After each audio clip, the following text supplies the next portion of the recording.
tutorial on one of my favourite and most intriguing subjects that I get asked about. It's summer, hooray! And this second week tutorial is about the topic of remembering past lives and how to deal with it as a parent or a carer.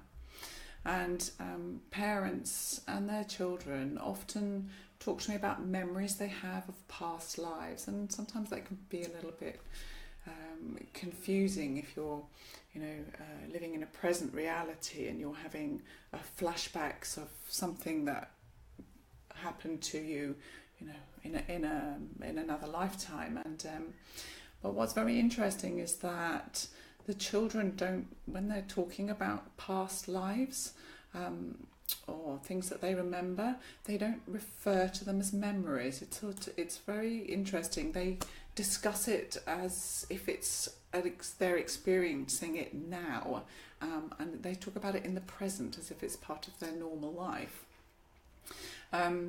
With today's infotutorial, we will have a look at two types of memories that your children and maybe even you may talk about or remember, and look at how you can support them in this.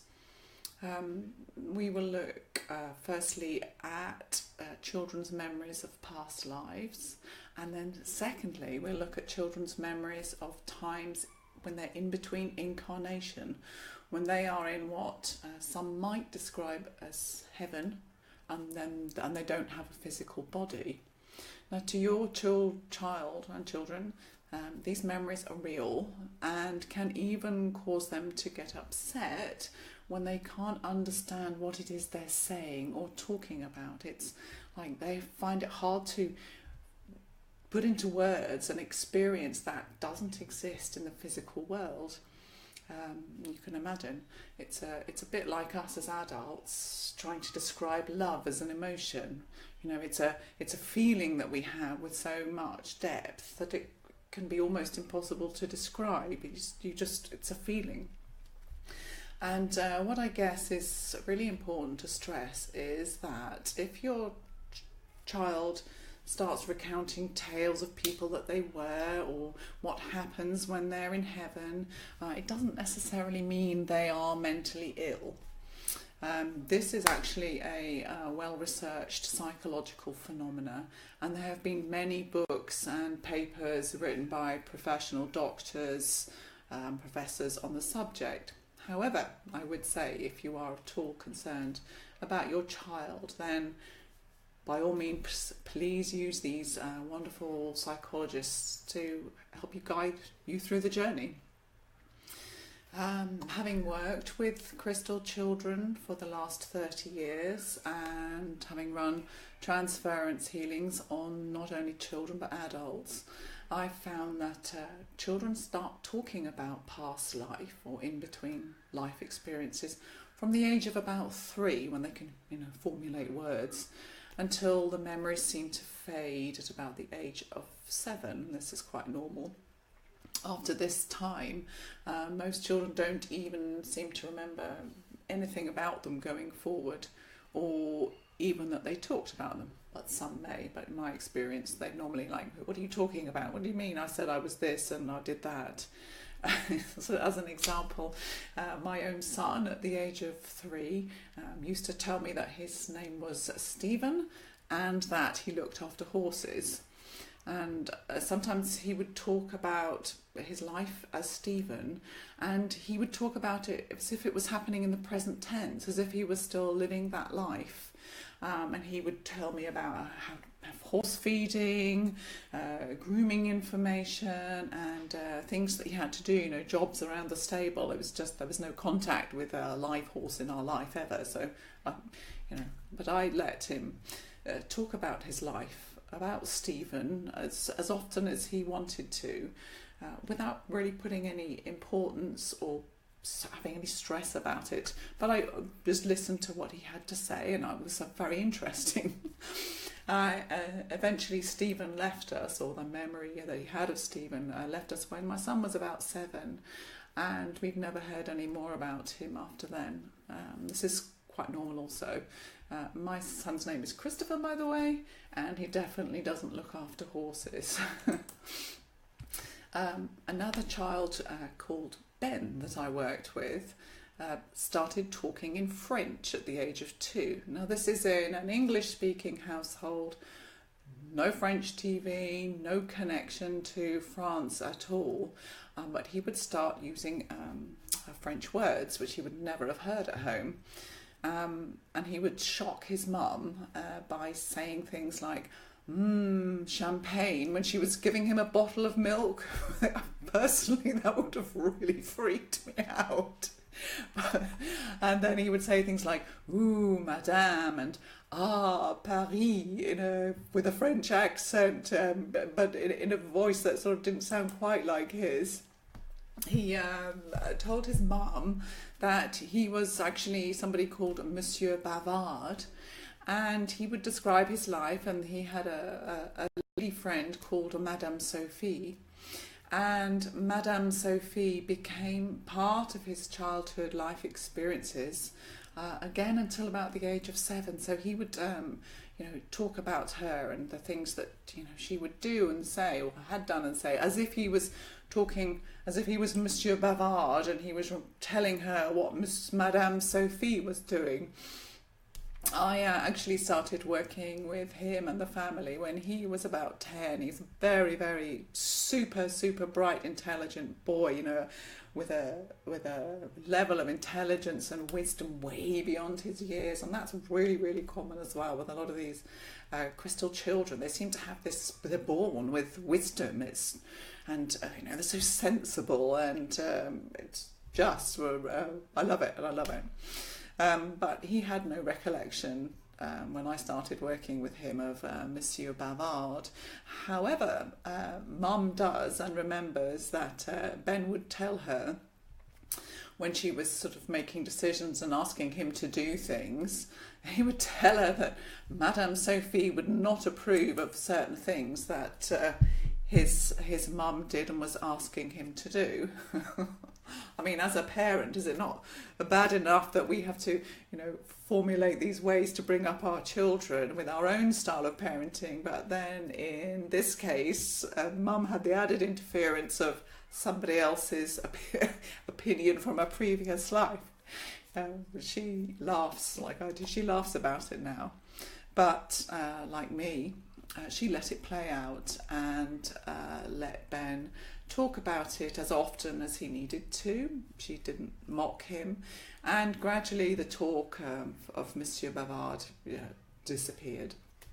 I have to say, however, that today Ben's French is fluent. The only place he studied it at school, and if you think about school study, you don't actually connect with a language very much if you're doing 9 subjects. So is Ben's French fluent because he studied it at school, or does he hold somewhere a previous knowledge of it? Interesting. I guess we have to ask that question. What I believe is that, why are these experiences happening? And if we view the soul, and we all have a soul, as holding a collection of all of our previous life experiences, it does not, to me, seem unreasonable that we might actually connect with memories of these lives. However, what is different for the children today, as opposed to us oldies when we were children, is that they are born connected to their light body. What is a light body? A light body is an energy field around our bodies. Traditionally, we would only connect to this body of light at the point of death. So if you recall people recording or recounting near-death experiences, they talk about leaving their physical body behind and going towards the white tunnel of light, or the tunnel of light. And that is what we are actually now connected to. So, but since 2012, the whole of humanity is now constantly connected to this light body. So it's not somewhere up in the sky that we can only reach or connect to when we die. It's actually here. And we are going through a process of embodying it, or if you like, absorbing it into our physical body. For us as adults, that's a harder process because we have, if you think about me, and I'm 50 now, and for me to, for that light body to be able to absorb, I have to go through a clearing process or a purification process. I have to clear the detritus, which I hold in my emotional body, my mental body, so that this light body can integrate in with me, in with my physical body, and into every cell and atom of my being. However, for the children, their process is way ahead of us, because they're born, if you like, free from any of the the social lessons that most of us have had to learn as we go through teenage years and adulthood. And so they experience reality in a very different way, because they are constantly connected through their light body and through their upper chakras to the spiritual realm as well as the physical, and so can make that connection with their soul self, or that source of knowledge, if you like, much more easily. I would say that it is important not to get too hung up on who you or your children were in past lives, as it can detract you from moving forward in this life. It doesn't really matter who you were before. It's like you have to live in the present. So though the past is nice, and it's nice to have a sense of who you might have been, it's sort of more important that you don't hang on to that, because you gave that life up and you're here learning new things in this life. So my top tips for how to react if your child starts talking about past lives or past experiences is to, number one, let them talk about it. Glass is falling off. Number two, listen with interest, because it can be really interesting. And number three, don't ridicule them for it. I'm sure most of you wouldn't, but I have come across situations where relatives or a parent thinks it's all a load of rubbish and tells them to shut up and stop talking rubbish, which then the child then immediately shuts themselves down and can't express that side of themselves, and it can cause all sorts of emotional worry or disturbance, and we don't want that. So, and ultimately, if you feel you need professional help, then go and seek it. These psychologists, my husband is actually a psychologist, and he has worked with people doing past life regression, so it's well known to have experiences and memories from previous lives. So, and it's known amongst those kind of professionals. So, seek help if you need it. Whilst researching this topic, beyond my own knowledge of it, I came across the Buddhists. I mean, I know the Buddhists, but the Buddhists, as most of you will know, they believe in this sort of never-ending cycle of life and death. They believe life and death is completely cyclical. And interestingly, the new Dalai Lama is chosen after the old one dies, and the sort of recruitment process, if you want to call it that, is done by they select children who they think might take on the role as the new Dalai Lama, and the one who recognises the previous Dalai Lama's personal possessions is then said to have incarnated as the new Dalai Lama, and then starts his training to take on that role. Very interesting. To think that that's still something that happens in like the 20th century or 21st century or whichever century we're in. I lose time. The next type of memory that your child might share with you, and this is a fascinating one, is of experiences in between lives, which sounds quite incredible, but it does happen. If it's a topic that interests you, and I'm going to suggest this anyway, I can highly recommend the book Journey of Souls by somebody called Dr. Michael Newton. And here's the book. It's like a really nice thick book. Loads and hundreds of case studies. He's an amazing guy. I don't know if you can see that.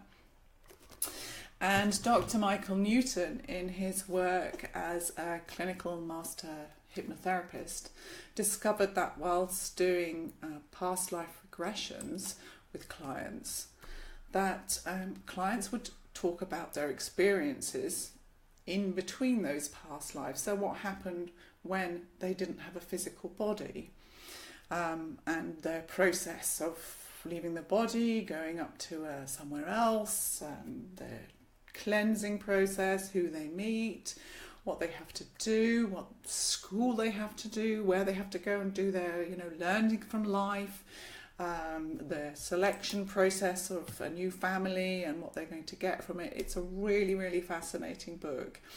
And, whatever your religious beliefs are, I just think it's nice to keep an open mind, because, we, as adults, as humans, we have the ability to think for ourselves, and it may give you a whole new perspective on the life and death process. And in some way I've actually found it quite comforting, because there's something, when you have a feeling that something, that this happens, and then you read something like that where he's recounting lots of people talking about the process or the journey of the soul from the physical body to those other realms, and they're having the same experiences or as you are, knowledge that you have, then it's like, oh wow, fantastic. It's like your confirmation. And very much, a spiritual journey is about trust and faith, so often you have to have the faith first, and then you get your confirmation. And sometimes that seems the wrong way around, but that's the way it works. So in my work with the Crystal Children, I have found recurring themes in what the children talk about in this respect. The first one is that the children recall the choosing of parents process that they go through. So this is how one child related the experience to mum, and I use her words. So, these are her words. Between the ages of 2 and 6, my son would tell me the same story of how he picked me to be his mother. He said something about being with a man in a suit and picking a mother that would help him accomplish his soul's mission. We didn't discuss spirituality, nor was he raised in any sort of religious environment. The way he described it was that it was very similar to grocery shopping, because of course he's trying to put a concept into his language. And he said it was similar to going grocery shopping, that he remembers being in a bright room with people who were lined up like dolls, and that he picked me. The man in the suit, he said, asked him if he was sure, and he replied that he was, and then he was born. So he's trying to put some huge concept into very simple language as a very young child. But it's funny to think that we go grocery shopping for our parents. Another child said something similar.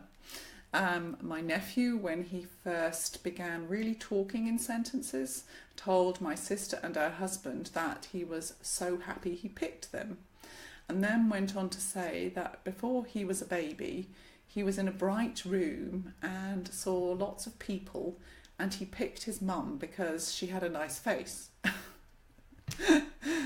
That's a good reason. Some children even recount the birth of themselves and what it felt like for them. Some children talk about memories of what they do in the spiritual world or heaven, and these two also, are very so similar that they show a common thread of experience. For example, going to have to study and going to reflect on your life and meeting your guides and meeting the people that you've left behind, and to me the experiences described in such a common way, and I know people who've had near-death experiences will say the same thing, but the children also are talking about these memories without having to go through that. And I feel it just really can't be ignored as just being coincidence or their imagination. I mean, if you've got no concept of being not being in a physical body, then how are all these children relating the same kind of experience? And again, I refer in this specific instance to one of my own children who would gaze into the sky and tell me about the people he meets in heaven. Now, he describes them as his group of friends that he always meets every time he's in heaven. And there were two of them that he would specifically mention. Dave, who is a funny man who makes him laugh, and Tom, who is more serious. What is interesting about this is that I believe, and it's not just my belief, that we have a soul group that we are connected to through lifetimes, and we incarnate each time with the same soul group, but we choose to play different roles in each lifetime so that we can learn a new lesson for our soul's growth. So your father might have been your brother in a previous life, or your best friend in this life might have been your mother in a previous life, or you might have been her mother, if you get the picture. Just on a personal note, I know I have lived with my 3 sisters in a previous life where our father was an aggressive, abusive bully. In fact, he was like somebody who was described to me as being like a king figure, so that must have made me a princess. Hey. But in this lifetime, we were all back together in the same family group, and I'm guessing that my father, on a soul level, needed to make that right. So we all came back together to help him. Another fascinating fact about that is I went to live in Devon and in England and bought a house with land attached, and it was actually on this land that I had lived that lifetime with my sisters and father. Well, what are the chances of that? I truly don't believe that that was a coincidence. From my perspective, recalling these experiences is fascinating and has given me a totally different perspective, or expanded my perspective on the dying process.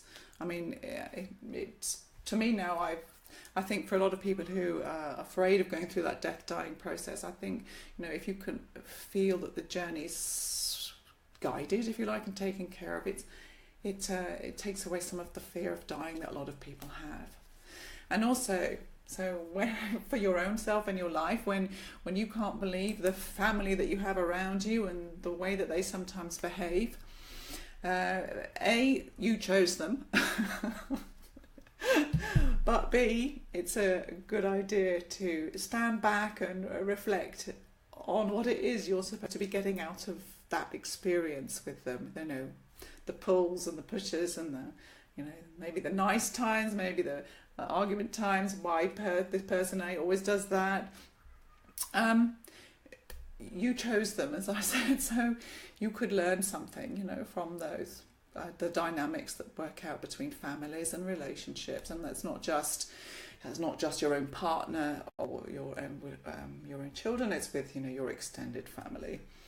So even if the only thing that you're going to get from that relationship with certain members of your family that push your buttons, the only thing that you get from it is that you learn the courage to walk away, then that is one of the hardest challenges to have to face in my personal experience working with people where you really can't understand.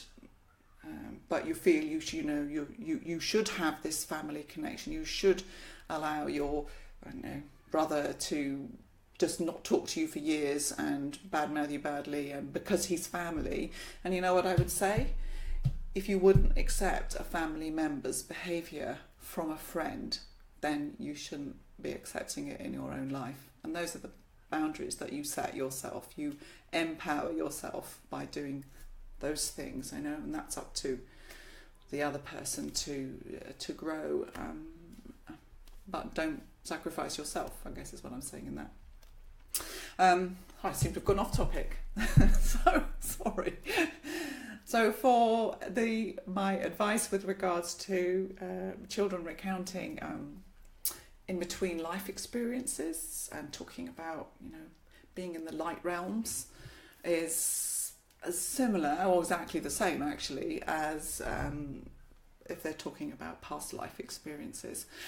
But it's absolutely fascinating. So remember them, listen to what they have to say, because it's really interesting. So if you have any doubts in your own mind that the spiritual realm or the heavenly realms exist, listen to the child talk about it. Because and if you know your own children, there is no way these children can have just got this knowledge from most of their young life experiences. They're in front of the TV watching Thomas the Tank Engine. They're not having concept of heaven and the nice people that they meet up there and what they have to do. It's really, really interesting. So thank you very much for watching. I hope that was interesting. The book, again, if you want to read it, and I highly recommend it, it'll be Where You Won't Put It Down, is it's not my book, obviously. It's Dr. Michael Newton. The book is Journey of Souls, and I'll put that book title in the description. And if you've got any messages or want to share any experiences that you've got yourself, then please don't hesitate to contact me through the message board.